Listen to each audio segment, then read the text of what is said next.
এতিয়া নহয় আজি 1.5 বছৰ ধৰি ষড়যন্ত্ৰ তেওঁলোকে ষড়যন্ত্ৰ কৰি আছে মোৰ টিকেট কাটিবৰ কাৰণে কিমান কৰিলে চাওক এভাৰেজ মই আপোনালোকক কোৱা নাই ডেইলি এভাৰেজ 3টাকে 4টাকে পৰ্টেল উলিয়াই এতিয়া ভিডিঅ' নচা ভিডিঅ' দিছে বোলে সেই ভিডিঅ'বিলাক পৰা আজিকালি AI দি বনাই পুৰা মেনিপুলেট কৰি কিনে বনাই আছে সেইখিনি কৰি আছে তাৰ আইনী ব্যৱস্থা লৈ আছে ইতিমধ্যে কেছ দিয়া হৈছে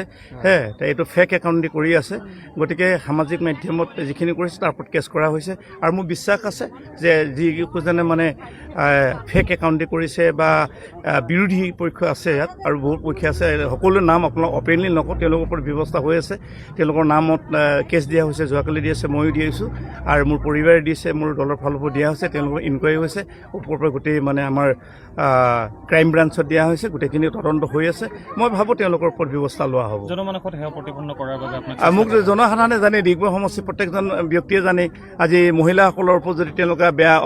অপমান আনিব লাগে মোৰ লগতো হাজাৰ হাজাৰ মহিলা ঘূৰি থাকে কোনোবা এগৰাকী মহিলাই ক'ব পাৰিব নেকি আজি নিৰ্বাচিত প্ৰতিনিধি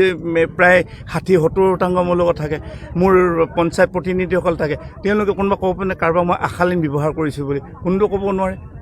পুৰুষটো বাদ দি কৈছে মহিলাসকলৰ কথা কৈছে সেইকাৰণে স্পষ্ট কৰিছে তেওঁলোকৰ আইনী ব্যৱস্থা লোৱা হৈছে ফেক একাউণ্ট দিয়া হৈছে আৰু সময় নিশ্চয় গম পাব কোনে কি কৰি আছে আৰু আপুনি দেখিছে ইলেকশ্যনৰ আগলৈকে টিকেট কাটিবলৈ চাই আছিল যেতিয়া টিকেটটো নাপালে যে মই কৈছোঁ আজি 1.5 বছৰ ধৰি লাগাতাৰ কেইজন মানে অপযোগ নাম নকওঁ নাম আপোনালোকে নিজে উলিয়াই ল'ব নামখিনি গম পাবই সমষ্টি বাহিৰত মোৰ সমষ্টিত বিৰোধ নাই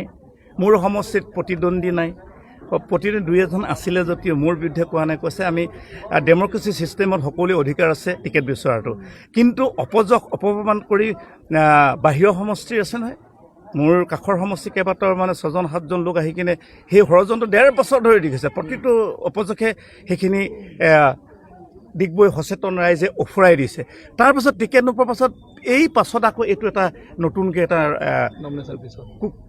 ৰচনা কৈছে যে নমিনেশ্যন দিয়াৰ পাছত আৰু এইবিলাক যে থাকিলে ঠাইত কেতিয়াবা দিলেহেঁতেন বুজিছে নাই এতিয়া মানে ডেইলি নতুন অকল ৰাতিয়ে দিনে এটা কথা চিন্তা কৰে চুৱেনে কেনেকৈ অপযোগ কৰিব পাৰি তথাপিতো হাজাৰ হাজাৰ মানুহ আজি দেখিছে কেনেকুৱা মানুহ পৰহি মানুহ কেনেকুৱা মানুহ মুখ্যমন্ত্ৰী নগৰী আগতে কিমান মানুহ এইটো কথাটো এইটো কাৰণে চিন্তা নাই এইবিলাক ফেক একাউণ্ট চবেই জানে